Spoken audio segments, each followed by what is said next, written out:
Okay, I'm going to start with this question that came in from email, but feel free to go ahead and type your questions in the chat whenever you guys have them. So, oops. Okay, so this person asked, can you talk about how they say and do disruptive, shocking things at a time when things seem to have calmed down and you're getting along so well? Then they go and completely betray your trust and hurt you so deeply.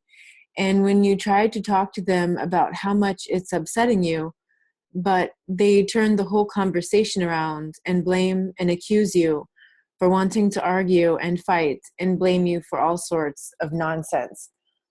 Yeah, so they love to do the disruptive, shocking things. They often love to see you, uncomfortable. Like they get off on that. They get some kind of thrill from that, from watching people be uncomfortable. So they'll say things that make you uncomfortable or do things that make you uncomfortable. In this particular case, when you're talking about there's like that calm before the storm, and if you've been in these relationships, you know that feeling. It's like you just like everything is too good right now. And like the next thing is coming around the bend. You just don't know when. And that puts you into like this like hypervigilance and fear and anxiety state. And so she says, and then they go and completely betray your trust and hurt you so deeply.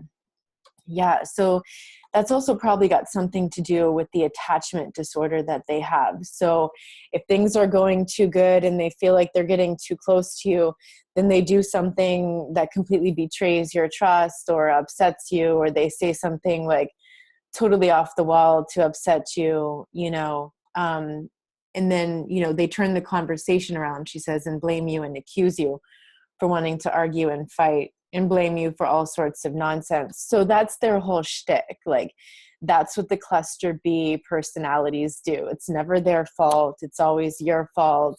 They don't own any self-responsibility in that. And so they don't allow you to bring things up like that. Like, so when you did that, no. So it's usually just better not to even argue with that stuff with them. I don't know if this person didn't say if she's still in the relationship and trying to figure things out, or if she's out and just trying to make sense of things later. But this is a very common occurrence that will happen, this sort of thing where everything's going great. And then all of a sudden out of nowhere, the next attack comes, or, the next, like out of nowhere, they're upset about something and you're like, wait, what? But it's not even real. Like they're gaslighting you and making an issue out of something that never happened or isn't real.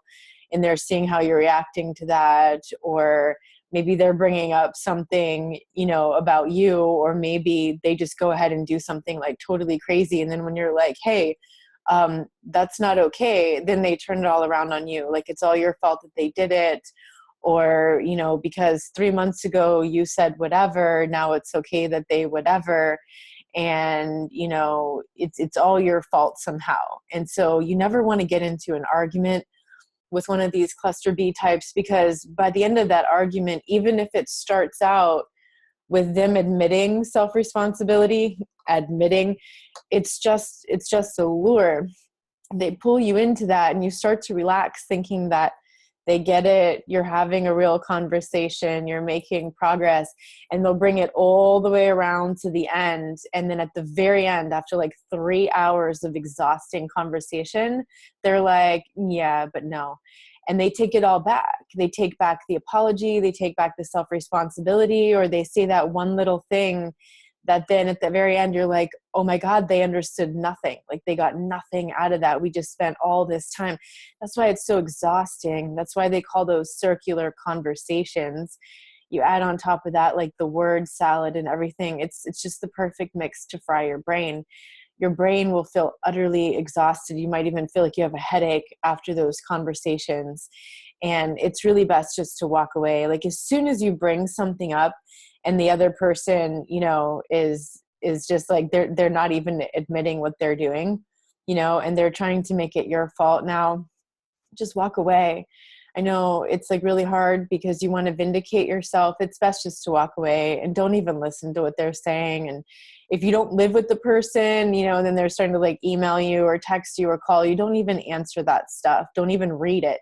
It's just going to piss you off if you read it. You know, it's going to upset you, and it's going to create this automatic desire that you have to write back.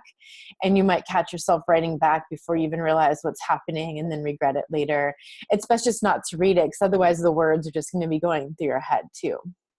You know, so when you see that sort of stuff happening and you find that in your relationship, like you just can't bring anything up because your partner refuses to accept responsibility for their actions and their words, you need to walk away. You know, you need to recognize that that is a prescription for insanity. If you stick around and you keep trying to rationalize with that, or get them to see reality, or get them to admit the truth, you're just going to drive yourself insane. It's best just to walk away. Okay, got a question here. Hey Meredith, you rock. Question, I still struggle with cognitive dissonance and having feelings still for the narcissist and my dad, who both did not treat me well. I struggle with the feelings of hating them and loving them at times. Any advice on how to deal with that, or tips on letting myself know that it's okay to feel this way at times?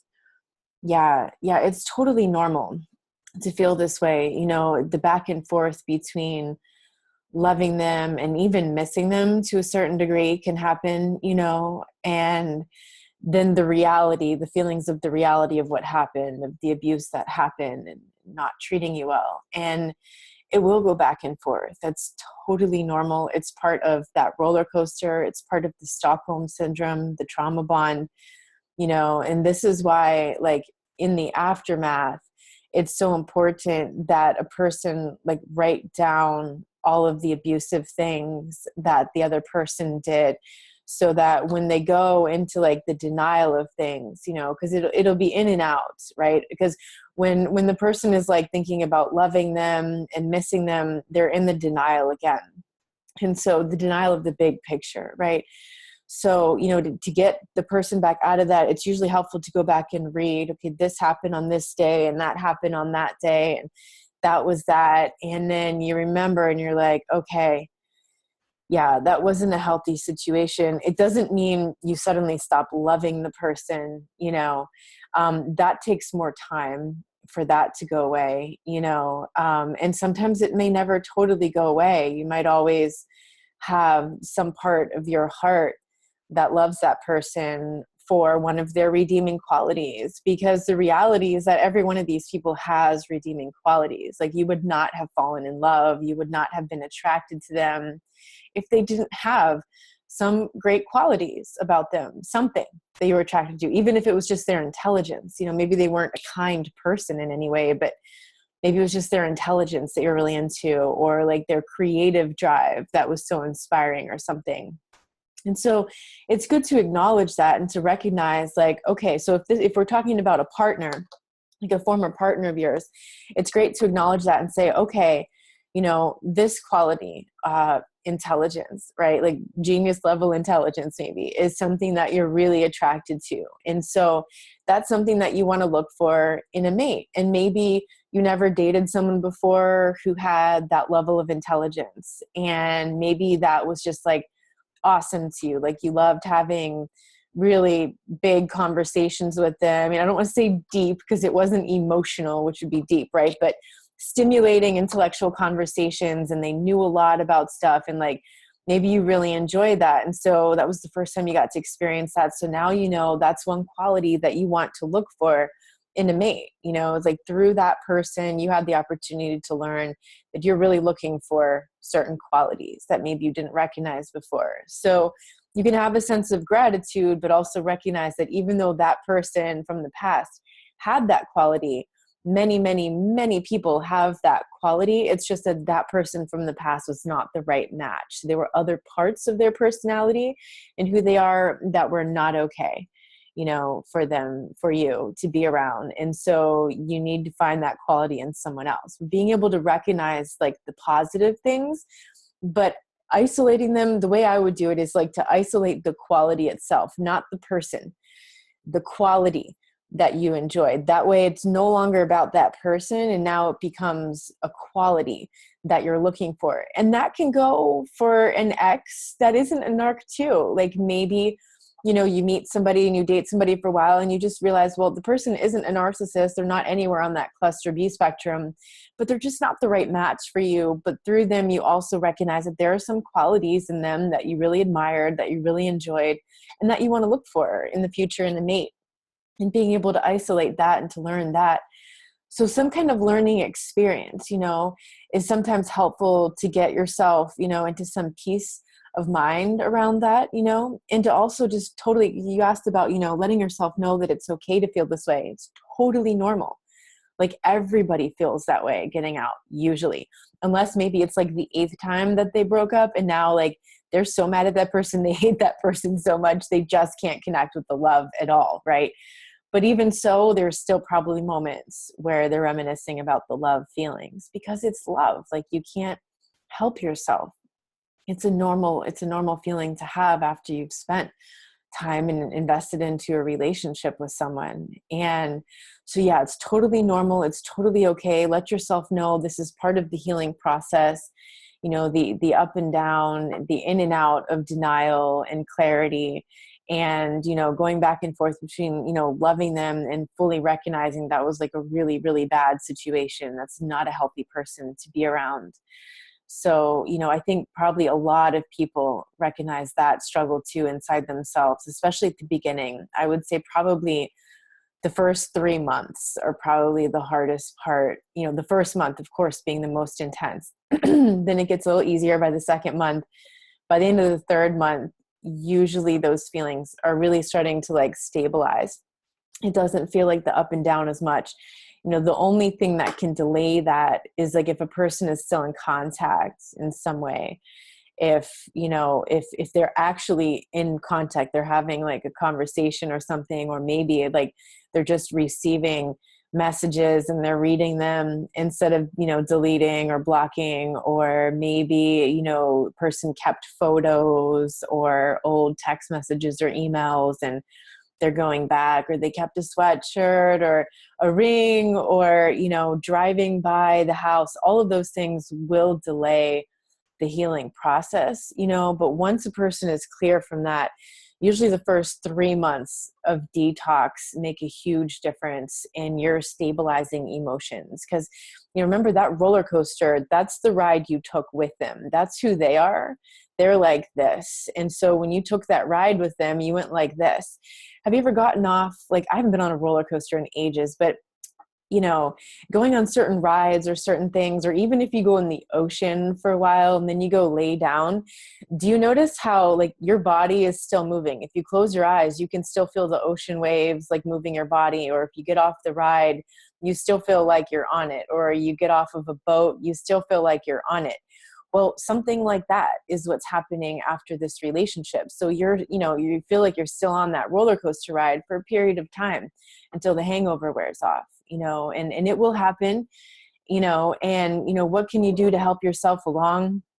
I would just keep, ingesting doses of truth of like, this was not healthy. This was not a good situation. This was an abusive situation. It's okay that I feel this way. And it's better that I move on from this person, and not dwell on the good, times and everything as much as possible, because the more that you dwell on that kind of stuff, the more it holds you in there. Sometimes people will get stuck in like the nostalgia and the reminiscing of things and, catching themselves wishing that things were different or that they could go back to a certain point in the relationship.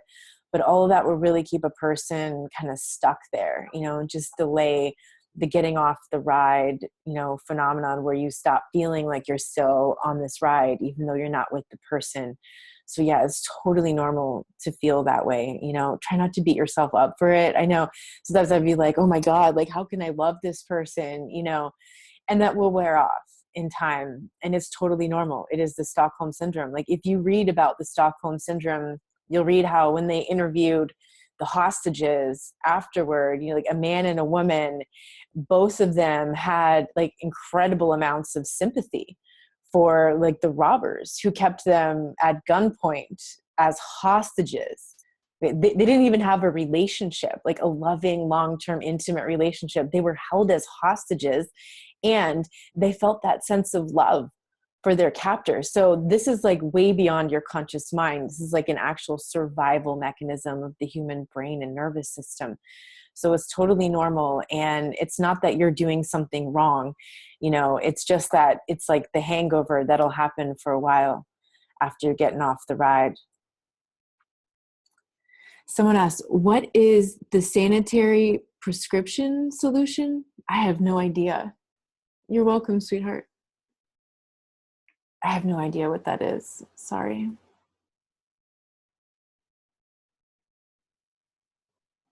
Sanity? What is the sanity prescription solution? I don't know. Is it a book, a movie? What's the sanity solution? Can you clarify? I'm sorry. I'm still not following.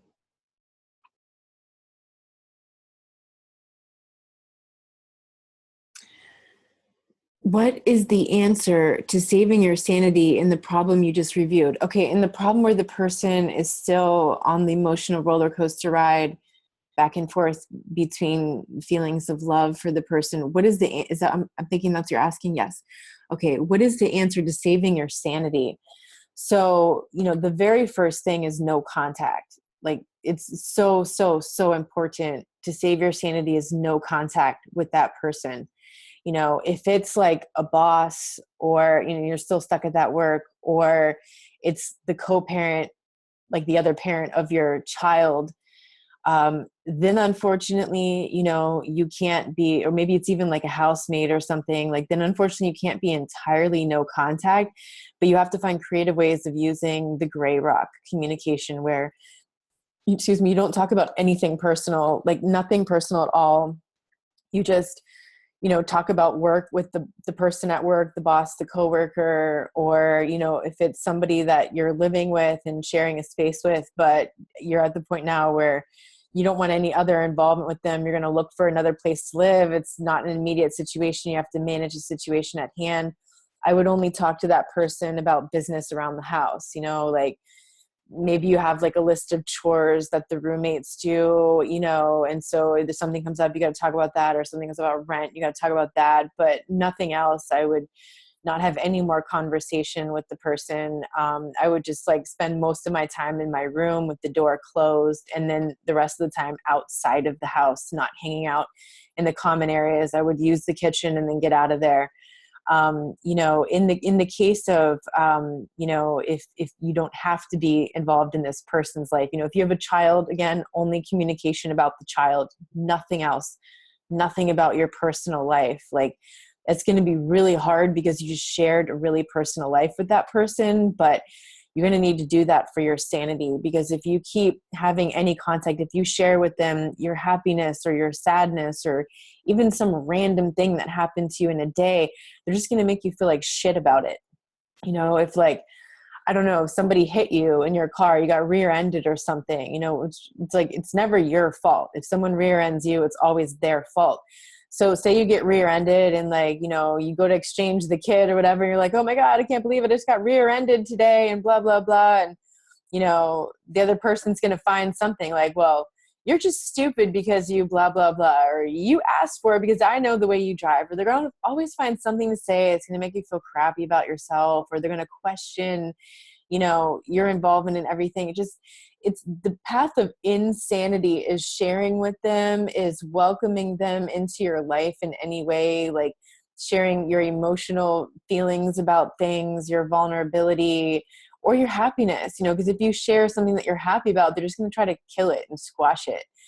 So I wouldn't share any of that, you know, in those gray rock situations. In the case where you don't have to have that gray rock, where you don't have a kid with that person, or you're not stuck at that job for a while, or you're not stuck in some living situation with someone where like you just dated this person or knew this person for a while, or you could just walk away, I would walk away. I would go completely no contact, and not read anything coming from that person, block them on things, like just for your sanity, no contact.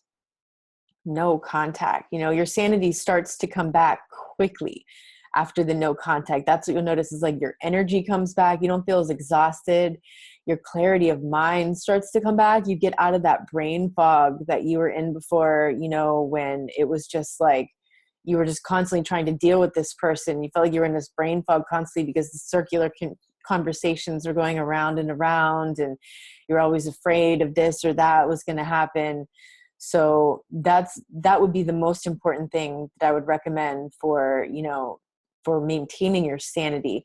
If you feel like you're still on the roller coaster, just be absolutely sure that you're no contact and that you're not fooling yourself about being no contact. I made a video about that like around almost a month ago, you know, coming from a post that one of people in the community had shared, Arthur Fields.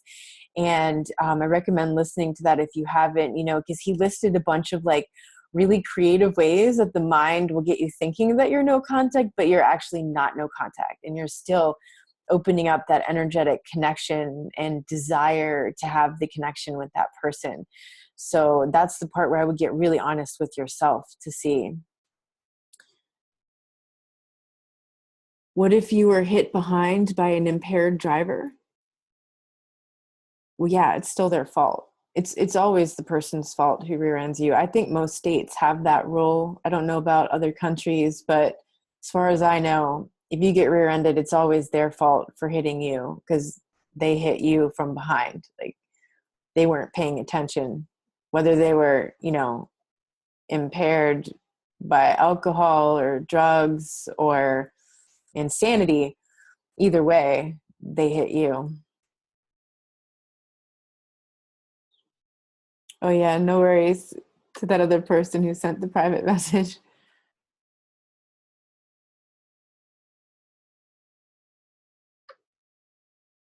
Is driving insane against the law? I don't think so. It should be. There should be a driving test for that. Driving test for narcdom. You know, are you able to accept self-responsibility? If no, you are not allowed to drive a large piece of machinery that could kill and hurt lots of other people. Yeah. Yeah. Just like, you know, once people are, I think people are here, I think once they're over 50 or 55, you got to start getting like an eye check more frequently than your license expires, I think, or something. Like they started instating this kind of stuff. That's a good idea. You know, people lose their eyesight, but people can lose touch with reality too. You know, somebody who's living in total delusions behind the wheel of this massive machinery that could kill other people. And then you add on top of that distractions like the phone and texting. Yikes. By the way, I just saw this video, kind of off topic here, a video on going around Facebook. It's about texting. I can't remember who made this video, but they bring in a bunch of people, and they're probably in their early 20s, most of them.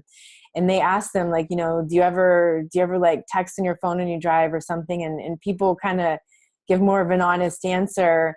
And you're like, oh man. And then they bring on this girl who's like partially paralyzed. And she talks about this horrible situation that happened, you know, a long time ago where somebody texting on their phone killed both of her parents. And then she spent like months in rehab fighting for her life. And then she sits down and talks to each one of these people. It might probably have you crying by the end of it.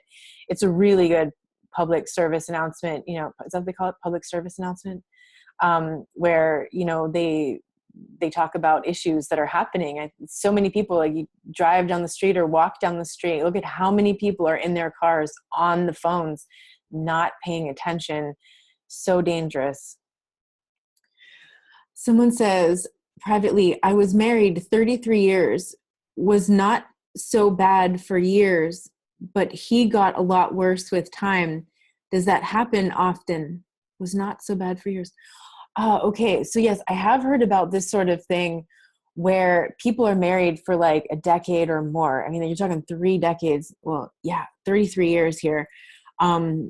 was not so bad for years, and then he got worse with time. What you might notice is that what happened was that it started to escalate and get bad the more dependent you got. So for example, for a lot of people, it happened the night they signed the marriage document, like the night of the wedding, when they signed the contract, that's when it escalated, or it started, like the devaluation phase started. For other people, it was like the moment they had their first child, and they noticed the drastic difference was from when they didn't have the child until the day they had the child. That's when it started, because the woman, well, when the man was the abuser, right? Because then the woman was trapped, as a new mother. It could happen, maybe you buy a house and then you sign the document of the house, and then the person suddenly, it's like move-in day, right? And you're so excited, and like that's the day the devaluation starts. But it almost always starts when they're looking for you to be locked in, like you have some kind of dependency on them. That's when the abuse will start. So in this case, I don't know, like you can look back in your memory and see if you can think about, was there a correlation? What was the correlation? And I don't know if you have read Psychopath Free by Jackson Mackenzie. He talks about the difference between long-term supply and short-term supply, or what he calls, I think, temporary supply. So the person that you met, your husband for 33 years, he was cultivating you as a long-term supply. He was cultivating you to be the enabler for him for a long, long time. And some of them will do this. Some of them never get married. Some of them get married and have lots of affairs. And some of them like pretend to be living, this like exemplary father or mother figure, husband and wife figure in society. And having that family and the children and all, it confuses people in society. It gives them that platform of normalcy to where nobody would suspect they're like a total psychopath because they have like a loving wife and children. Uh-oh.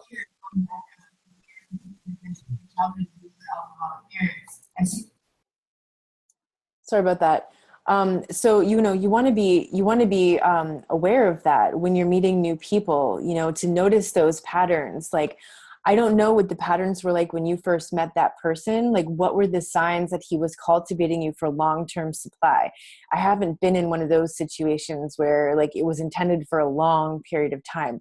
So I don't know what that person looks like at the beginning. I imagine that there was still the idealization phase. Jackson Mackenzie talks about how that idealization phase goes on and on and on for much longer if the person is being cultivated as a long-term supply. If the narcissist meets someone and they know this is going to be like an affair that they're going to have outside their marriage, or they meet this person and they know this person's not going to stick around for long, but they want to just suck out of that person everything they can for a short period of time, as long as they can, then they'll use a much shorter idealization phase, that love bombing and flattering, and then they'll transition into the devaluation a lot quicker. So the answer to your question, does this happen often? It does happen, probably not nearly as often as the transitional quick supplies that they're seeking, but I bet that there are just so many people in marriages or long-term relationships like yours who just didn't realize because they've been in for so long. And like, if you've known a person for 10 or 20 years, like one woman who came on here like a month or two ago said like they were together for like 16 years or something before they had a kid. And like, that was the day that he changed. Like after 16 years, she didn't notice it. She claimed not to see any of these signs, for 16 years until all of a sudden. So, if that's happening, probably that person is like getting his kicks off somewhere else, like through work or through affairs or through something, because that's who they are, so they can't just like repress that part of themselves for, a decade or two. They've got to be abusing other people. They might just be very, very careful not to let, the spouse to see that side, because they know they really need that person for the long term so that they can portray the face of an exemplary family person when really they're like a psychopath or a sociopath. And yeah, that's probably more likely the lines of what happened there, and when you're doing soul searching, to heal from that, it would be good for you to look back. I know it's been a long time, 33 years, but maybe you can remember some of the earlier signs you saw, like maybe they were just fleeting moments and you had nothing to prove it, but like in your gut or somewhere, you just felt like something wasn't right. I would write down all that stuff that you can, just as it comes to you. It might just come to you out of the blue here and there, and just keep it all in a notebook and write that stuff down so that you can see that, you know, it's not that you were powerless, and it's not that you're going to be powerless moving forward, that you would be able to recognize it if it ever showed up again in your life. That knowing what you know now, you just didn't know then. You didn't know the subtlety of those signs to look for, or maybe you just didn't know to trust your intuition despite the perfect rationalization that the person was giving you, because that it's so confusing when they come at you with those like perfect plausible deniability rationalizations, and then you doubt yourself, right? And so it could have been decades of you doubting yourself and stuffing away your intuition, knowing and feeling like something wasn't quite right, but you just couldn't prove anything. So then you just kept doubting yourself more. That's probably what happened all that time. It would be really good for you to connect with other people who went through that kind of experience, because that is it's a little bit of a special experience. Not everybody had that experience. And, you know, someone else who went through decades of that could probably really relate to you more than anybody else. Someone else says privately, I haven't seen my ex-narc in 2 months and haven't responded to his text messages for a couple of weeks, and went no contact a couple days ago because I realized he had nothing to say worthwhile and all he wanted was sex. So I decided to move on with my life. Good job. I had these intense headaches when I was with him and still do. Do you have any thoughts on why I could still be having headaches? I can't get any relief. No pain medicine has been helping. Also, I feel like I get so angry so easily now. I can't handle even the smallest stress anymore. I guess I expected things to drastically change for the better quicker than it has after I went no contact.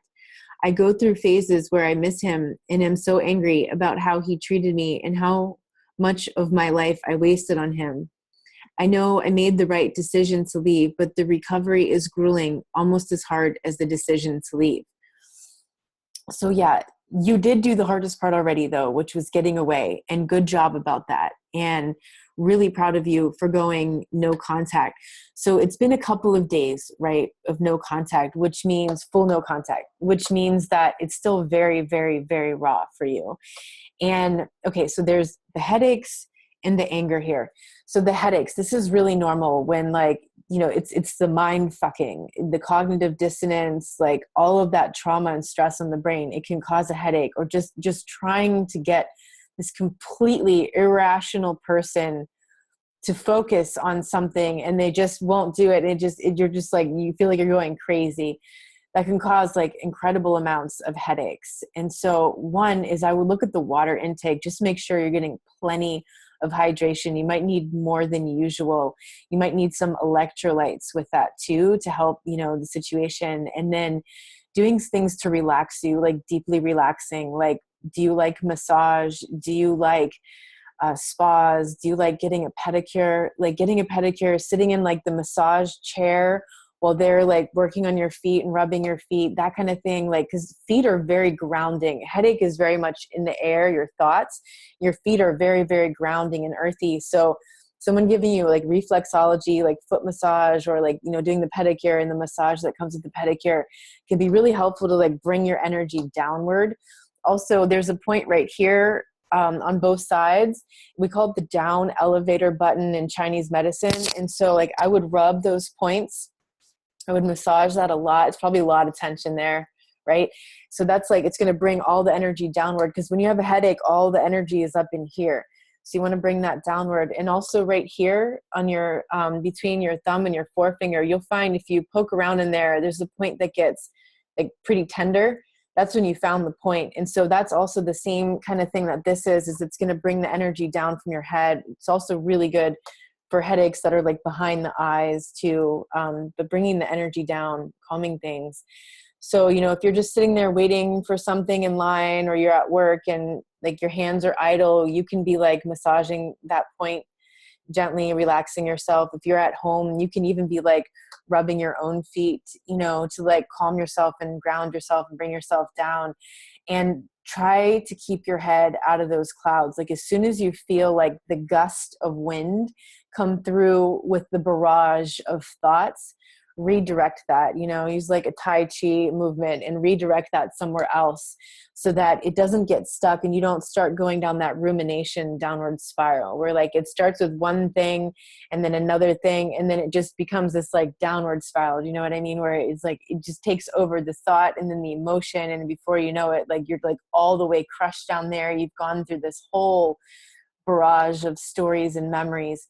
So you want to try to keep redirecting your mind away from that stuff as much as possible and redirect it towards something that brings you peace and calm. And then for the anger, you want to get that out. You need to emote the anger because it will eat you alive. So, doing an exercise, if you live alone and it's not like you're in an apartment where like other people can hear it through the walls and stuff, but if you have some space to yourself at home, or you need to go somewhere else to create that space, or if you have a car and you can drive to somewhere and park, not while you're driving, put your windows up and use that as like your sacred space and just get really angry, like scream, yell, imagine that person is right in front of you. Tell them everything that you want to tell them everything that you think about them, just whatever, just let it out, let the anger out. If you're at home, you have a pillow, maybe you want to beat the pillow or beat the mattress, like, and that really moves things out. If you get involved in martial arts, for example, that can be a really great way of like getting in touch with that and getting it out.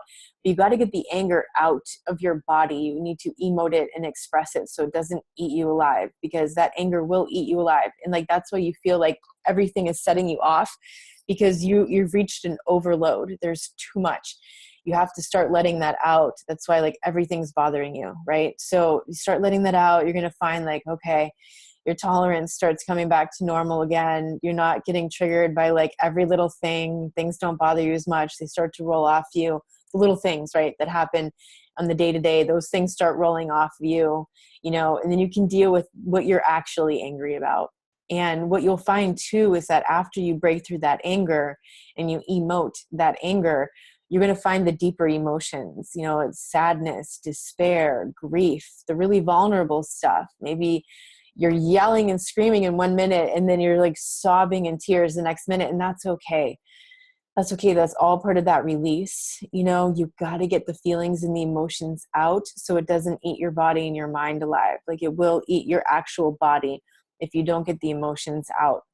So allow yourself for that, and to go ahead and also tell yourself it's okay that you're angry. It's not a wrong thing to be angry. When someone hurts you, when someone abuses you, it's okay to be angry. And make sure you remind yourself of that too. Women, I think we have a harder time with our anger. I think men have a harder time with their sadness and crying. And I think women have a harder time with anger and releasing that anger. It's not ladylike, or for men, he's not a manly man if he cries, when it's not true at all. It's not true at all, right? But that's just the way that society has us believing. So if you feel like you need to give yourself a little more validation, like it's okay that I'm angry, it's okay, remind yourself that so you can keep processing it and to let it go. And it will take some time. It's only been 2 days of full no contact. So it's still very, very raw. The first month is still usually quite raw. Usually by the third month, now you're feeling a lot better. What you will notice though, within the first week of being fully no contact, is how you're starting to get your energy back. And if you're angry, you have energy, because when the anger is energy, right? It's like it wants to express and do something. The anger is what motivates you to do something about it. So that's good. If you're getting angry now, you want to work through that and express that. And when you start to notice those deeper emotions, it doesn't mean that you're getting worse and that things are getting worse. It just means stuff is coming up.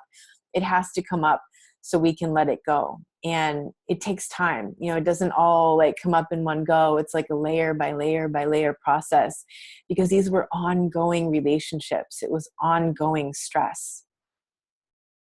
And yes, you did make the right decision. I'm really proud of you. I know the recovery is grueling, but really the hardest part, the leaving and the going no contact, that really is the hardest part, because that's where you have to overcome all the inertia that was keeping you stuck there in that dysfunctional relationship. So you did the hardest part, and good job. Someone says an interview with Jackson would be amazing. Yeah, let me see if I can track him down. I don't know how open he is. I know almost nothing about him. I don't know if he's not very open, like if he signs his name, the book with his name, but he doesn't speak openly. I'm not sure. I've never seen him in any interviews, and I have never tried to contact him, but that might be a good idea. Someone else says, absolutely true. I've been married to a covert narc for 25 years. Okay, so you relate to that person who was asking about the 33-year-old relationship. I'm guessing that's what, I'm sorry, I caught that a little bit behind. I'm guessing that's what you're responding to. So yeah, maybe you can relate then. Maybe there were some subtle signs, way back at the beginning, if you remember, but maybe you pushed them away because you weren't really sure. You didn't really have the proof. I'm not really sure why that keeps happening in the background. If anybody has unmuted, if you wanted to speak, feel free to ask, but I would prefer that everybody stay muted in the background because it just creates background noise. Okay. So yeah, maybe you and that other person want to contact, you can write each other a private message there, because you would really understand that. Maybe you can compare some notes and see if you found some similarities toward the beginning, things that you just didn't have proof for, just like really subtle things that you didn't know to look for back then, but now knowing what you know about the red flags and stuff, maybe it was just a lot more careful and subtle when that person was cultivating you to be the long-term supply or the long con. Someone says, seems the traits emerged as my borderline narc aged. That can happen too. They say sometimes they get a lot worse with age. That's definitely possible. If the borderline goes untreated, their emotions could probably just get like worse and worse and worse. They can just be more and more volatile to be around. The narcissist, because the narcissist, it's so important to them, the physical appearance, right? So as the narcissist gets older, often they'll go through plastic surgeries and whatnot, but they're like running against the clock because like everything that's important to them is slipping away. The physical beauty is slipping away with age, at least the way that they are, looking at it, right? And so they maybe get more and more desperate. They maybe get more and more jaded as they're getting older. They may have to resort to new manipulation tactics, like more histrionic tendencies where people really put their sexuality out there and like over the top, like sexualizing and flirting, and everything is about sex for them. Those kinds of people, I imagine that's a pretty devastating thing for those narcs as they age, because what are they going to do now? Now they have to find something else that they can use to hook people other than their sexuality. This is probably not going to work as much. So maybe they have to accrue a lot of money, and try to buy people's affection or something. Maybe they take to entertaining, now they become like the family entertainer or the community entertainer. So they throw these elaborate parties or holiday gatherings because they want everyone to fawn all over them. Oh my God, it's so amazing. You're so amazing. That kind of thing. But from what I hear from a lot of people is they do get worse as they age. And also what I've noticed is that the more a person ages, the more their filters start to go away. So, a narcissist has a lot of filters of what they're going to allow you to hear and to see. So, as they get older and they lose control of, their brain, the brain starts to age. They don't have the same control over their behaviors. Their delusions start to become all the more obvious, and they'll say these things and you'll be like, oh my God, did they really just say that? And sometimes they'll even like reveal themselves. Maybe you'll notice it on social media or at family gatherings or whatever. If these older people in your family, older narcissists and whatnot, what you'll see is that it usually becomes a lot more clear how they're living in that delusion. And, with the borderline, you mentioned here too, sometimes those traits don't come out until a person's in their 30s. I've known some people who got into relationships with people and like, there was something unstable about them. And they had maybe even heard about their former relationships when the person was in college or something. And there was something, but when they met the person, they weren't anything like they are now. Now they're like totally unhinged, like completely out of control. And it seems that things got a lot worse, like well into their 30s, like maybe in their 20s, it wasn't as obvious. Maybe there was a certain life event that brought it out, like the death of the caregiver parent, maybe the caregiver parent who was the neglectful parent, you know, who caused the borderline, you know, personality disorder in the child. And so maybe like that parent dies and there's something like unresolved about that. And, you know, and so that's what triggers, you know, the borderline personality to come out even more. It could be anything that triggers that sort of thing, but also, you know, the gradual age progression, how they seem more obvious the older they get. You can see through them a lot easier than when they're younger sometimes. Someone said, really noticed when our son was born. Okay, so this is the person who was married for 25 years to a covert narc. So that's interesting. So that's very much like that person who was on here a couple months ago, excuse me, who said the same thing about like the moment her child was born was when the devaluation phase started, or when things suddenly became really obvious. Yeah. So in your case, you know, I'm guessing you're a man by your name. But if it's your case, you know, it could have been that you were with one of these female types who, you know, maybe even use the pregnancy to trap you. Like a lot of female narcs will do that in borderlines, is they'll get pregnant purposefully, or like they'll pressure the guy into having the baby. And it's like, now they're set up for life. Now they got you to take care of them, and they're just going to let you pay for everything and support the child. And now they've written their ticket. And then they threaten you that if you're going to divorce them, they're going to like sue you for an enormous amount of alimony and all this, and create a disaster. That kind of stuff can happen too. So maybe you guys want to exchange some information. You seem to understand each other's situations there.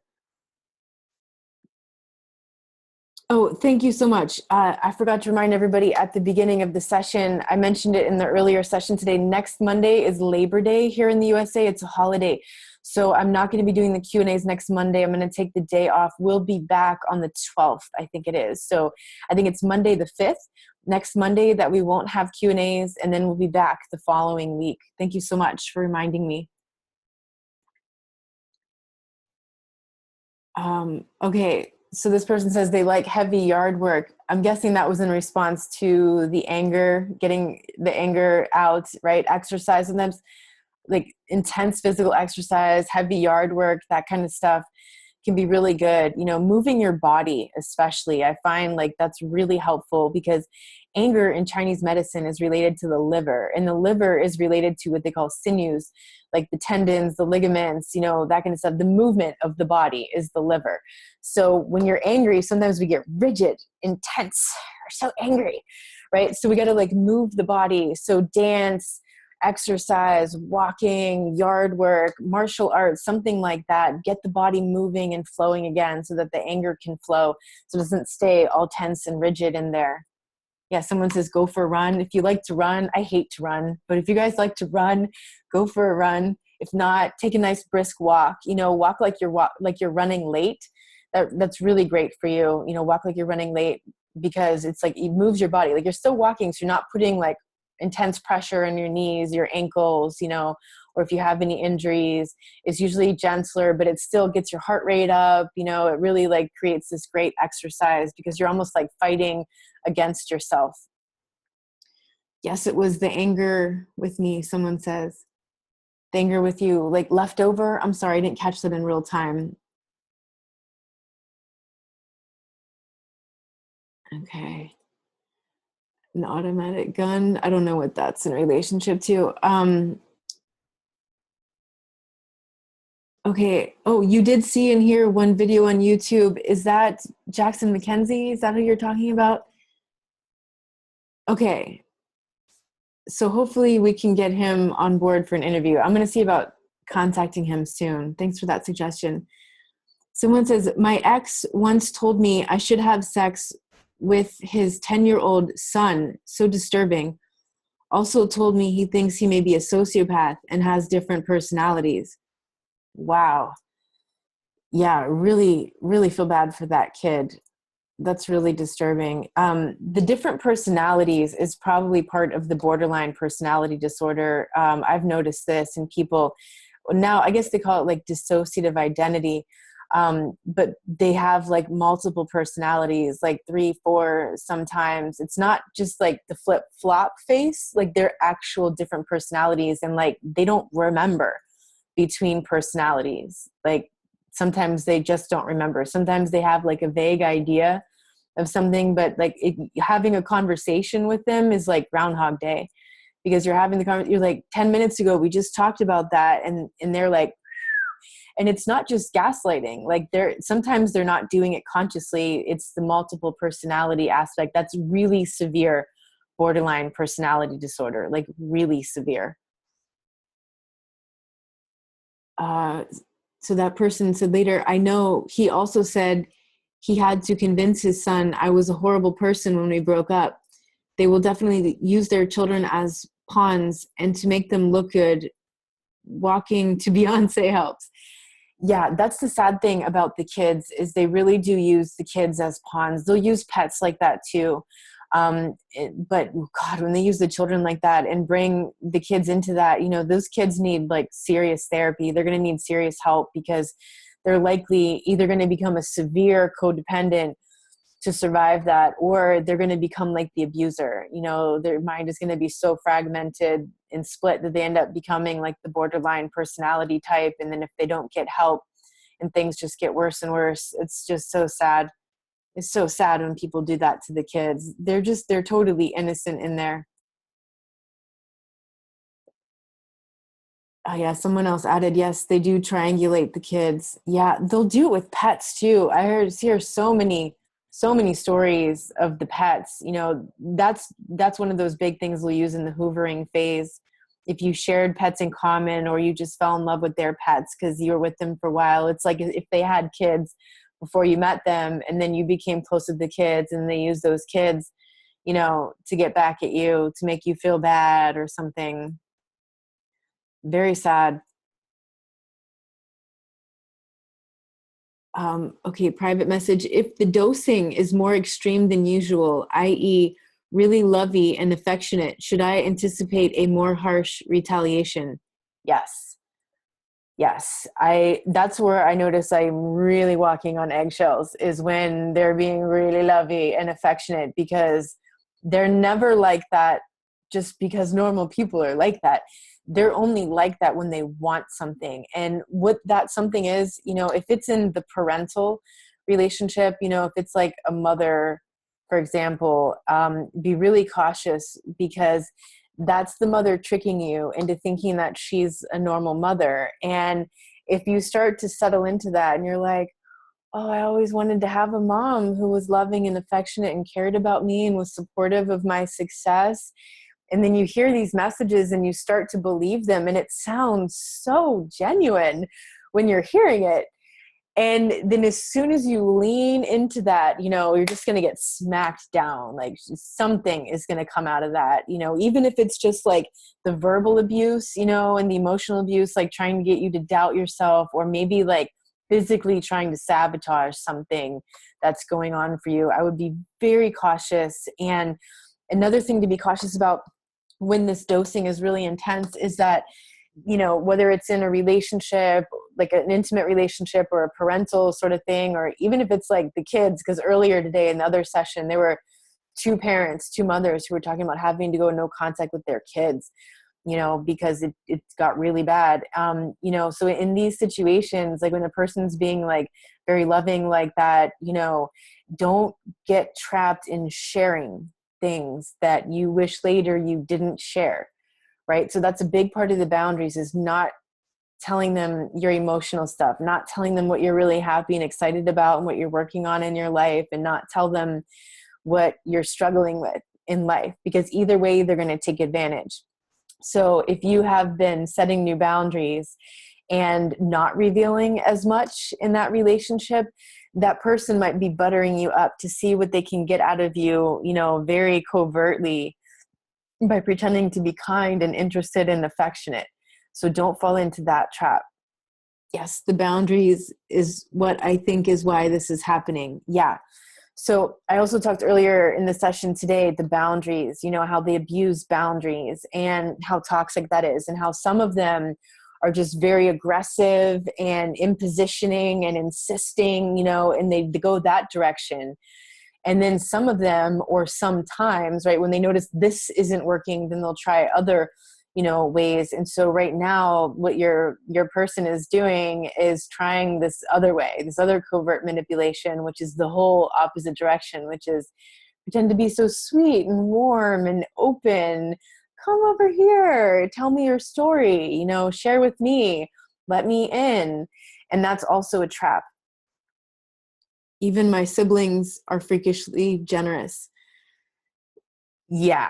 So you just set these new boundaries with your family, and this is them trying new manipulation tactics to get back in with you, to get you back in that form of control.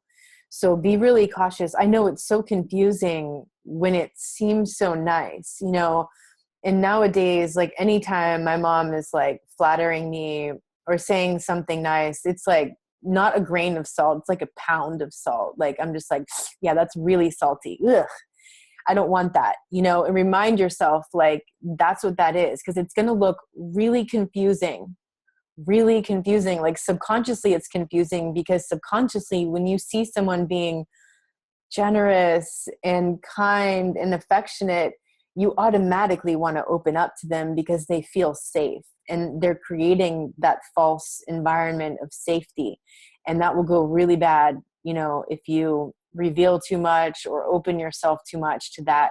So stick with the boundaries. When the person when they come up with new covert aggressive manipulation tactics, the boundaries are working, because the old ways that they tried are no longer working. The aggressive, rude ways are no longer working. Now they're trying new ways, and at some point they might flip it back again. And then it could become that aggressive impositioning sort of way to try to violate your boundaries. That's why these situations, are manageable in the short term. If you're living in it, it's manageable, but it's not a long-term solution, because dealing with that every day forever, that just kills you. It just sucks the life out of you. It's okay in the short term when you're making an exodus strategy, an exodus plan, you're going to get out of there. It's only this short period of time that you have to manage the boundaries like this, and then you'll be free. But just be very cautious. I feel guilty because I am planning on the no contact, but this is just confirmation that no contact is necessary. Yeah. Yeah. See, you don't have to feel guilty. I know this is so easier said than done, right? The guilt is natural. It's part of, your conscience. And then the fact that this is a family situation, the guilt is so much stronger because it's family, and all of the societal programming we have around family, honor thy mother and father, and all of that. Those rules don't apply when a person is abusive, because they're not playing by the same rules that everyone else is playing by. But I know there's like a just tremendous weight of guilt. It's like a crushing sense of guilt when you want to be no contact with them. And it's good that you recognize this, that, no contact is necessary. It's working in the short term, and you're doing an awesome job with your boundaries. Like, you're doing a really good job, and that's great. Like, give yourself a pat on the back for that and celebrate that success, and also recognize it's not over yet. Like, you got to keep doing it to maintain things, while you're still in that environment. But as soon as you get out, you're going to have a lot more options. And you're also going to be learning a lot during this time about managing those boundaries with toxic people, because that is 100%, the 100% test for a toxic person. You set a boundary and they push your boundary. That's it. Because a healthy friend, a healthy person, when you set that boundary, whether it's your friend, your relationship, your parent, your child, whomever, healthy person, you're going to set that boundary. You're going to say no, and they're going to say, okay, no problem. I'm sorry. I didn't realize that I did whatever. And I totally see that. I see your boundary. I get that. I'm going to respect that. I'm not going to call you at this time that you asked me not to call you. I'm not going to blah, blah, blah that you asked me not to do that. But you will definitely recognize the toxic people when you set boundaries, and as you're setting new boundaries in your life. And that's when sometimes people recognize that they had toxic friends or other people in their life all along. They just never noticed until they got the big offenders out. You know, they went no contact with the big sharks. And then they realized there were all these other narcissists in their life because they set new boundaries. And that's when the people, like the uprising came. You know, they were upset. They were angry that they couldn't get what they used to get from you in certain ways, you know, whether it was being sweet or being mean, either way, they were still manipulating. So you'll notice right away who's toxic and not based on the boundaries. You know, when you're meeting new people, that's a really great test. If you're going on dates or you're going networking or you're just trying to like make new friends in the community after you've done this like complete clearing, you know, of all the toxic people in your life. And when you're out and you set a boundary, how does that person react? Are they like, oh, okay, got it? You know, or do they push and push and push and push? That person's not healthy to be around. You don't want to be around those people. I might have jumped past something. Hold on. Oh yeah. So the person talking about the multiple personality, noticing other personalities in their partner said, no wonder he would always say, I don't remember that at all. Yeah, it's really confusing because sometimes the cluster Bs will say that, and that's just gaslighting. They totally know what happened and they're just manipulating. But with the borderlines and the really severe borderlines who are, you know, developing that multiple personality or dissociative identity, sometimes they actually don't remember. It is like Groundhog Day having conversations with them.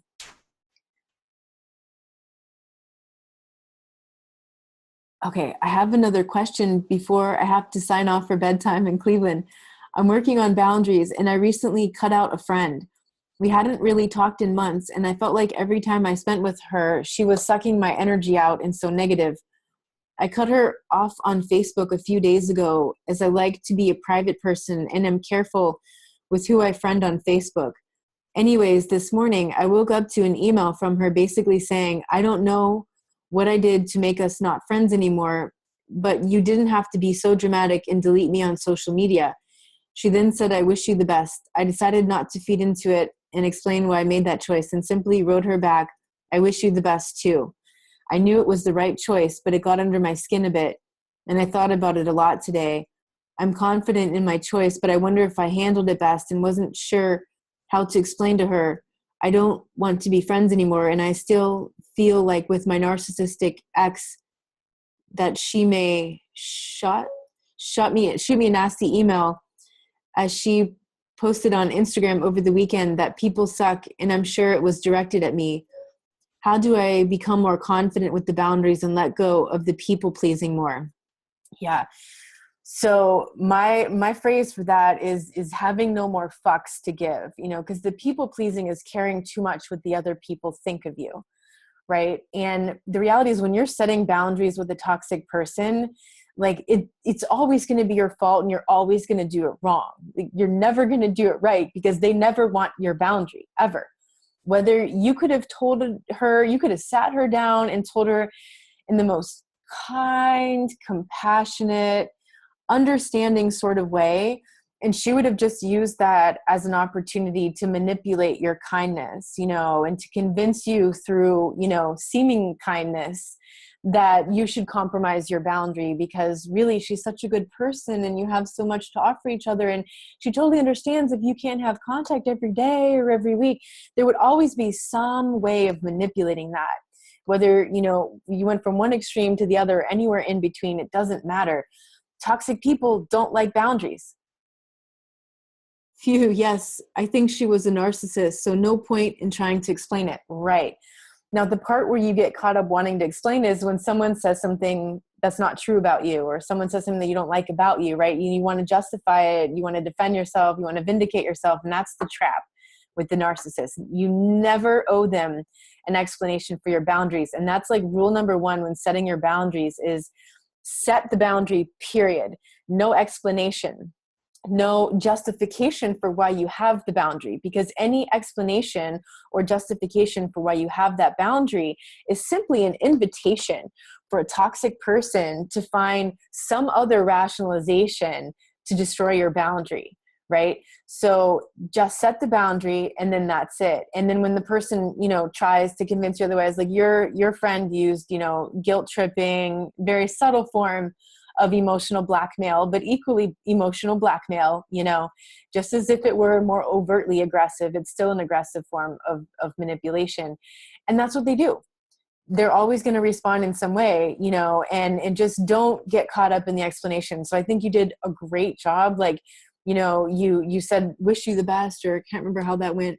You know, you basically, you wished her well, and then you didn't get caught up in the self-defense, because that's where the narcissist always will trap you, in the self-defense and defending yourself, defending your boundaries, defending your feelings, defending your needs, defending your perceptions of reality.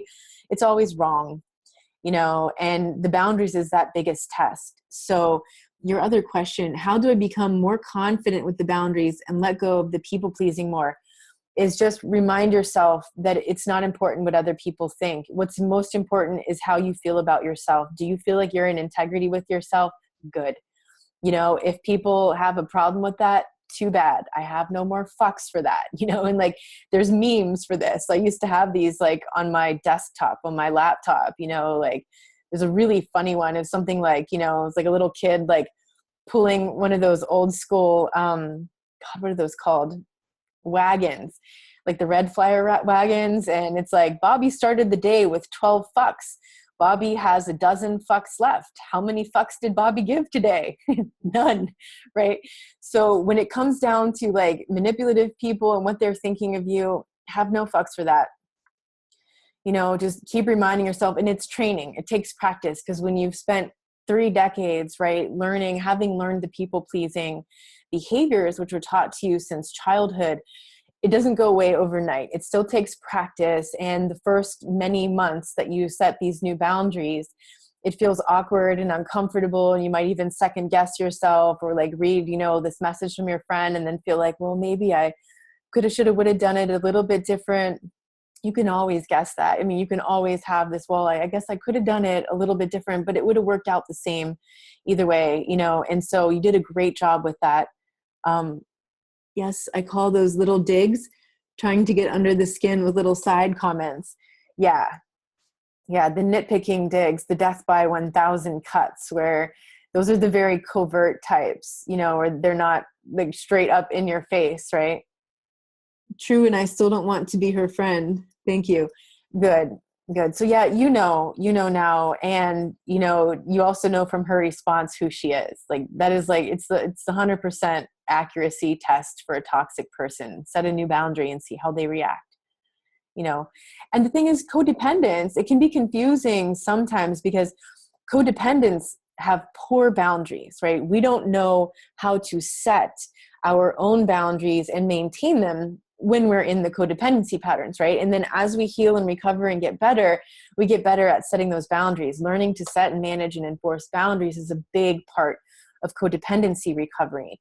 So, you know, that was the old you, which had trouble with boundaries. And the old you would attract the person who abused boundaries, right? Because if you had difficulty setting and enforcing, you were going to meet the perfect yin yang for that, which is the person who's going to push and test those boundaries, you know, until you learned how to set boundaries. So that's great that you're learning this, that you're setting healthy boundaries, that you're recognizing that it was just the people pleasing part of you, you know, and little by little, you'll be able to overcome that more and more. And then you won't feel that same visceral body response to when, you know, when someone pushes back, you know, against your boundary. In the past, you might have felt guilty for setting the boundary. You might have felt ashamed for setting the boundary because that person tried to make you feel that way, you know, or many people in the past tried to make you feel that way. But, you know, you'll know that like you're really making strides in that recovery. Like 1, you're setting boundaries, and then 2, down the road, as like it just becomes so much easier. And then when the person tests you, it's just kind of like, yeah, whatever, versus like feeling like, oh God, did I do something wrong? Oh God, right? Because that's like the initial reaction. That'll happen early on in the recovery, and that's okay. But you'll notice that down the road, it becomes so much more easy to set those boundaries and then let go, set it and let it go, and not be holding on to find out their reaction. And is it going to be okay? And are they going to be upset? Right? Just letting go of that And also remember not to put an explanation when you're setting a boundary, not to justify why.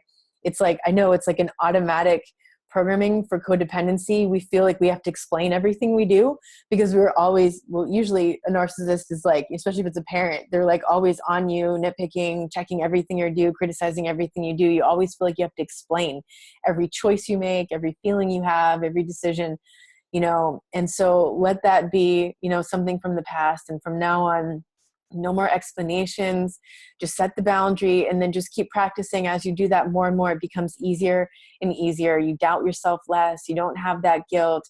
You don't allow people to shame you. You just know that you have the right to set your boundaries, even if all along in childhood you were taught that you didn't have the right to have boundaries.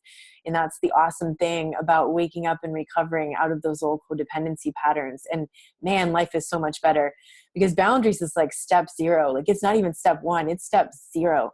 If we don't have boundaries, we're not safe, we're not healthy. We can't create and manifest the things that we want in life when we don't have boundaries. Like we have to protect it first. Otherwise it's not going to manifest, or it'll manifest and then somebody will come in and try to destroy it. So got to protect it. Someone says, amen to that. Let's not give a fuck what they think of us. Yeah. They will definitely try to occupy your head rent free. Yeah. I had a teacher from acupressure school who would say that, stop letting people live rent free in your mind. Grudges are the worst waste of energy, she would always say. It's good advice. Awesome. Makes sense. Looking forward to getting stronger every day. Bring on step 1. Appreciate it. Night, y'all. Thanks for the discussion input. You're welcome. Have a great night. You're doing a great job. Okay, someone else writes privately, I am having to write out how much she pays for monthly for me. I am terrified to see how much she controls me. I feel silly asking, but is it normal for the narc to have almost all control over bills and funds in general? I seem to always owe her money. Oh, yeah. So there's who was it? I think it's Iñaki Pinuel, who's he's an expert in psychopaths and, people recovering after relation. He just calls them psychopaths, but I think he's talking about the cluster Bs in general. And what he says, and I'm pretty sure it's him, otherwise it's someone else I heard, but it was definitely in one of the Spanish channels. And he says that the psychopath controls 2 things in the family, the resources and the fear. The psychopath will always control the resources, even if they're not the breadwinner. So say the woman is the narcissist and her husband is the sole breadwinner, she's still going to manage the money. She's going to manage all the money. She's the one with the checkbook. She's the one paying bills, controlling where everything goes. If it's a parent who's a narcissist, I hear this from so many people whose parents are narcissists, and like they're always holding over their head their one day, this inheritance that they're going to get. One day they're going to get this inheritance, or instead of giving them, some money that they got from some relative, the parent then decides, and even the child is like an adult, right? But the parent decides that they're going to, dish out little by little amounts of money to their child, their adult child, because they want that control over that child's life, or they want that child as an adult to always say, thank you for like once a month, thank you for the money, or however often, that kind of thing. So yeah, they definitely control the resources, control the money, and the fear, right? So like when I heard that person say that, and again, I think it was Iñaki Pinuel, I just thought that was genius because it is so true. It's exactly what the psychopath in the family does, whether it's any of those cluster Bs, is they control that stuff. They control the spending, they control the resources, they control who does what with the money, and it's just, it creates this fear around money. It creates a lot of really toxic issues around money.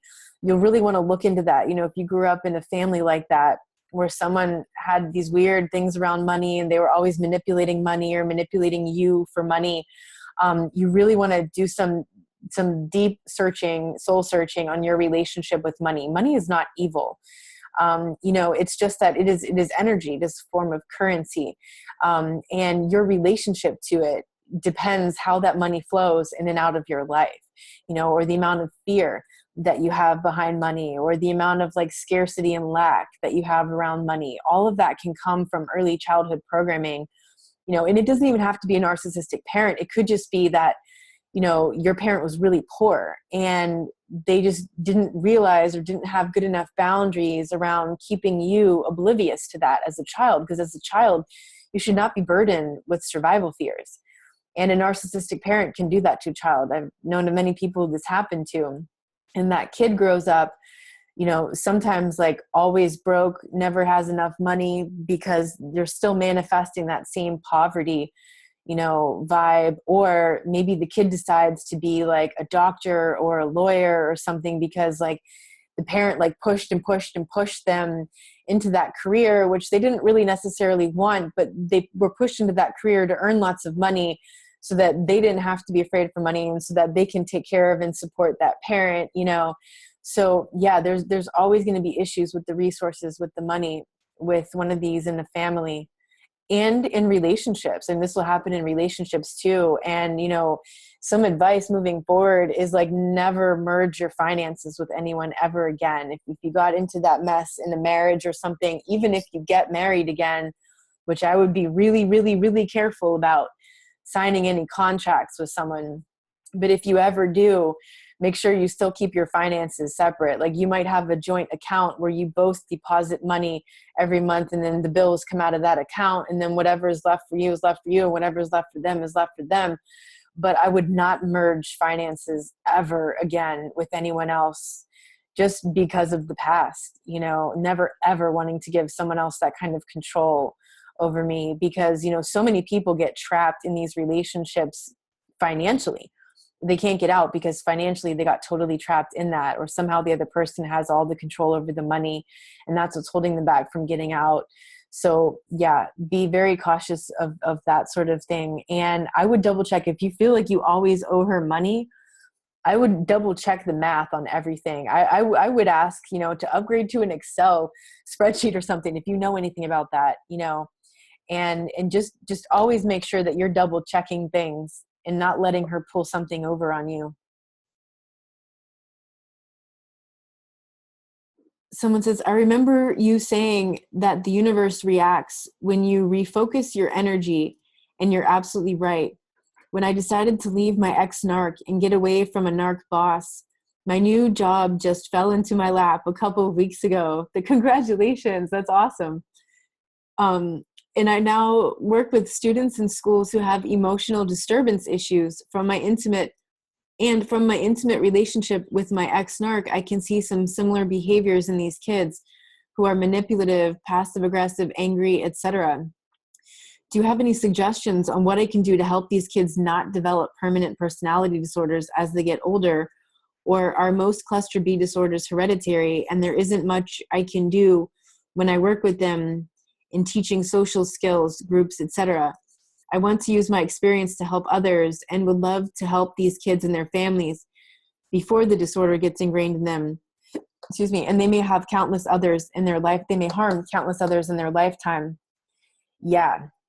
So, first of all, I don't believe this is hereditary. I understand there have been some fMRI studies that are suggesting maybe 4% of psychopathy is genetic. I think vastly these are environmental issues because you cannot separate the individual from their environment. It's impossible. It is all connected. And I think these are things that people learn, because genes get passed on, but so do belief systems and behaviors. And so many times we think that illnesses and things, even personality disorders can be, well, it's just hereditary, all of the relatives were like that, so they're going to be like that. But really, it's more about the environment that the kid was raised in and, the belief systems they were exposed to, the behavior that they observed and that they were exposed to and what they had to conform to, and the expectations and stuff. And, this is really tricky because you're working with these kids who are at this place where they could go either way, like they're already starting to display these disturbances, in their emotions and their character. And I would recommend taking some courses on, so when I was teaching high school, my first year teaching, I took this class, which was so valuable and just applied to life. And it was called something like, dealing with difficult students. And it was like so simple. And this guy gave us all these great strategies for like diffusing arguments, diffusing attacks, getting a person to calm down, or dealing with people who had opinions that were just, pretty much wrong, right? But like they're entitled to their opinion, and you got to find some way to like make peace with that, but not allow it to like affect you.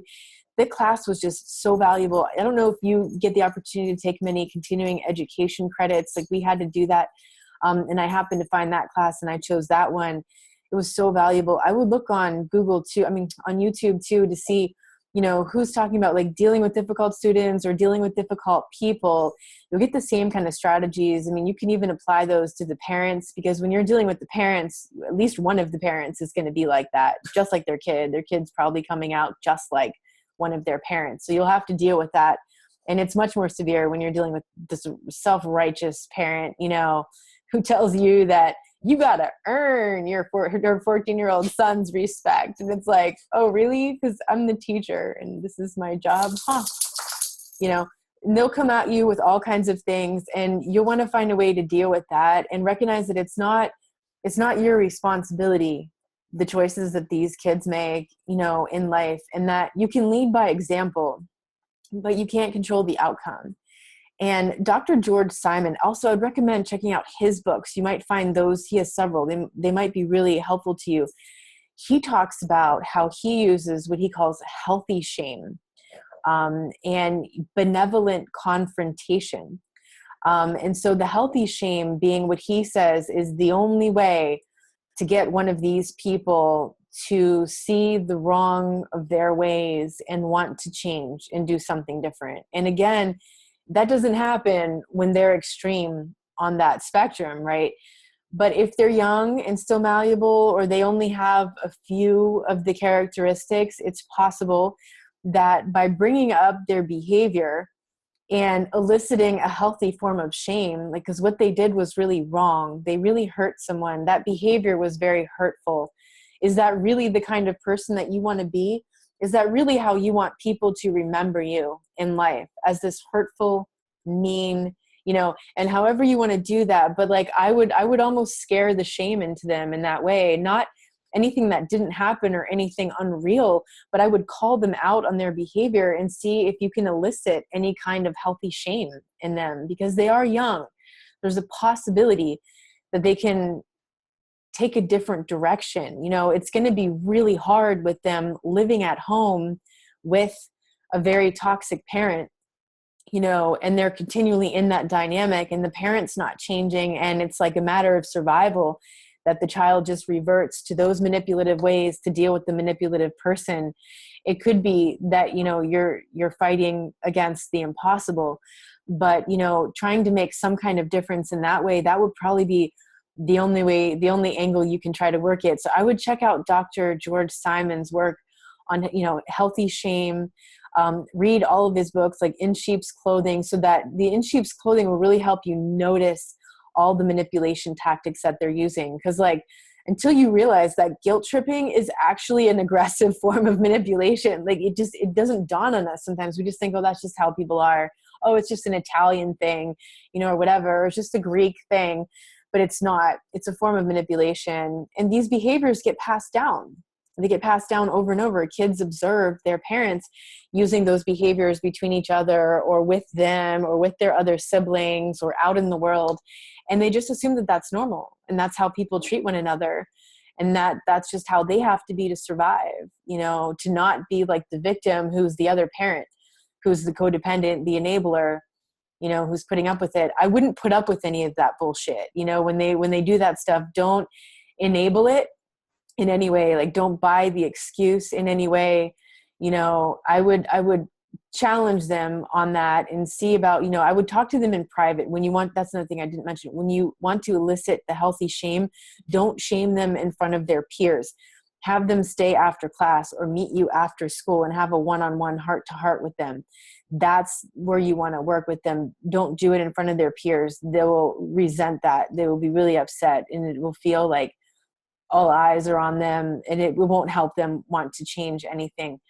So, you know, I would take them aside, you know, and if you find, I would focus on the low hanging fruit.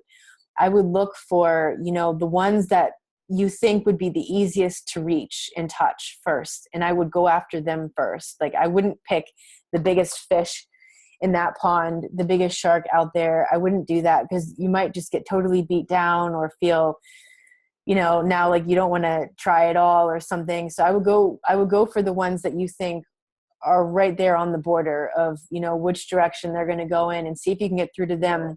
And I would do it in private, you know, have them come after school and talk to you then, and show them that you genuinely care too, you know. And that would be like the first thing that I would make really clear, is that you're having this conversation not because they're a bad person or they're in trouble or they're not wanted or welcome, but because you care, and you care about their future and their success in the world. And that success and their future greatly depends on their ability to have and maintain interpersonal relationships with other people. And when they treat people like X, Y, and Z, you know, they're not going to be making friends in the world. They're going to be making enemies. They're going to be making things difficult. They're going to be burning bridges, you know, that could lead them to career goals. I would also figure out, you know, as you get to know them a bit, you find out what's important to them and what matters to them. Like, you know, do they want to have a singing career or something, you know, and sit them down and say, you know, like,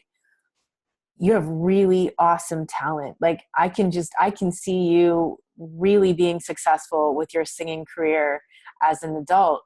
And I really want to bring this to your attention, because I feel like this is an incredible opportunity for you to recognize two different paths lined up for you. And one is the path of you treating people like XYZ and people hating you and not wanting to see you and not wanting to hang around somebody who treats them like that, and not wanting to offer opportunities of a lifetime to a really talented singer, because they just don't want to be in the same room with this person because of this behavior XYZ, you know, that they're doing. Like, I would, that's called future framing, you know, which they can use in coaching sometimes, like to elicit the change from a person who's like not really able to get up to make that change. And so paint the future for them, paint the two paths. You know, here's the path where you continue down this path like this, and you treat people like this, and you're shunned and ostracized, and no one wants to be around you. And even your fans turn their backs on you because they want to support someone who's genuine. And, you know, and your music is singer-songwriter, and that's all about being genuine and authentic, or whatever their thing is, right? And then the other path is the path where they learn how to be compassionate and kind and have healthy interpersonal relationships and network with people who can help them get connected to the right people in the industry to reach success. Like, I would paint it like that, so they can see they have options. So it's not like you're telling them, you got to be this way, right? Because kids hate that. I mean, they'll tune that right out. But when you give them an option, an opportunity, and then they can see that, you know, at that young age, hopefully they're still malleable enough, you know, they can see that clearly and start to make different decisions. And again, it's just going to be really hard if they're living at home with really toxic parents, you know, really, really hard. And you can try to get through to the parents too. I found that was the biggest obstacle when I was teaching, you know, school, was dealing with the narcissistic parents. I hadn't identified them as that. I just thought that they were really difficult and uninterested in their children's life and future and whatnot. If you can find any way of, you know, dealing with the parents too, that could help out, that would be awesome. But it's really hard. You know, if you can figure out which parent is not the narcissist, and if you can reach that parent first and let them know that you really care about their kid and you really want to help them, you know, be supported and be successful in life, and you're noticing these things, and these are early warning signs, and it's not too late, and this is something you want to keep an eye out for at home, you know. And you might even mention a little bit of your own vulnerability, like, you know, I got into one of these relationships, or I was raised by one of these people, and I found myself in really abusive relationships as an adult, you know, and I don't want to see your kid taking that path, you know, something like that, where the parent really understands, like, you care, you're concerned, and you have wisdom of experience here. You're not just talking about something you read in a book or heard about on TV or the radio, and that compassion, because that compassion speaks a lot too. But then also be willing to let go, and recognize that you have no control over that. You can try and you can offer and you can share your light, but then you also have to let go and recognize that that person has to be self-responsible for their own path and their own decisions and what they do in life. Yeah, you're welcome. Someone says here, Montessori learning is something I used to teach for younger children. It seemed to really help in the rural area I worked. Also giving the unconditional love and validating feelings. That's awesome. Yeah, Montessori learning. I know very little about that. I know there are some of these like alternative schools out there that have like much healthier ways of supporting children and their gifts and their talents and, their free spirit. And, looking into stuff like that might be awesome, for that person, the other person who's in education, just seeing if there's any tactics that they have or philosophies that they have that could be really helpful to you, even if you're working in a public school or something and it's not one of these school districts. But if you can gain some insight from that and apply it in some way that could be helpful, that could be awesome. Someone says, what is amazing to me in society today, how parents assume no responsibility for their children's actions, quick to blame everyone else. Yeah, there's a lot of those parents. I met a lot of those parents when I was teaching school. But my mother, the narcissist, was just the opposite. She would have much quicker taken anyone else's point of view than her own children. She would immediately believe anyone but her kids. And that was incredibly abandoning, because you feel like, you can't even speak your truth. You were accused of this and it wasn't true, but your own parent won't even listen to your story because they don't care. They don't believe you. They only believe this other person. And then the flip side is just what you mentioned, where the other brand of narcissistic parent is the hands off, no monitoring of what's going on. The TV's on 24/7. The kids are doing whatever they want. And the parent, you call the parent to tell them about their kid, and the parent tells you, I just don't know what to do with my kid anymore. I'm just done. And you're like, wow, and the kid's like 14 or 15 and you're like, no wonder, right? No wonder he's out of control, because there's no support at home, and when the parent wants you to fix everything as the teacher, that's not going to happen, because they don't live there. They're with you for an hour a day, maybe two, depending on, if you have a block schedule or the old school kind of schedule. That's it. They're living in that home. That's where they're learning everything. And, parents really need to recognize that, their kids' behaviors are a direct reflection of what they're exposed to. So whether it's happening at home with the parents, or it's happening, at the childcare where they're at all the time because the parents are working all the time and they're just not there, or, it's just happening alone because the parents at work and the kid's like a latchkey kid and they just go home and they just turn on the TV and they can watch anything that they want and they can eat anything they want and they can do anything that they want. And they know that no one's going to check up on them for 5 more hours. That is really dangerous for kids. Kids need to have limits. It makes them feel safe to know that they have limits, and not the polar opposite of crushing limits, which was the case that I grew up in, where there was no freedom. There was way too many rules and way too many limits. And then, the exact opposite, which is no limits at all. Either way is very damaging to those kids. But, to that person who's in there in the classroom and making a difference, that's awesome. Big hug to you, for making a difference out there, for wanting to make a difference, for not just showing up and collecting a paycheck every day, for recognizing that you can make an impact in these kids' lives and that could change them forever. It could be that, these kids 15, 20 years down the road, think about that one teacher that they had who said that one thing to them that changed their life, and how that literally changed their life. And if you hadn't said that thing or done that thing, they would have gone on a very different path. And of course they made the choice, right, to change their life, but still you showed up in just the right time with just the right thing. And, down the road, those kids, just like anyone else, they're going to forget the exact words that you said, but they're never going to forget how you made them feel. That's what people always remember. So that's really important. That's why it's important too, that they know that you support them, that you care about them. That's why you're having this conversation, not because you don't care about them, right? Because if the message they're getting at home is that they're not worthy of their parents' love because the parents are neglectful, and maybe it's intentional, and maybe it's not, maybe the parent doesn't even realize the damage they're doing. Maybe they're like a workaholic and they work 60 plus hours a week, and they just don't realize that what they're teaching their kids is that the kids think that they don't matter. The kids think that they're not important, because kids figure that out. They realize that when somebody spends time with them, it means they matter. It means they're loved. It means they're important.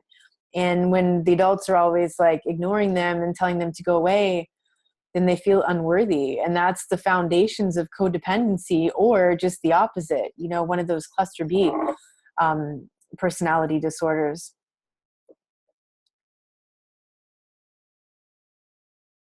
You guys have any other questions? If not, I will wrap it up for the evening. I'm all caught up on the email questions.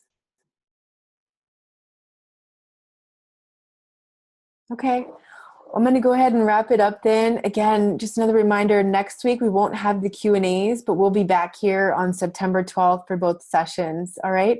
So I'm sending you all a big hug, and I look forward to seeing you in 2 weeks.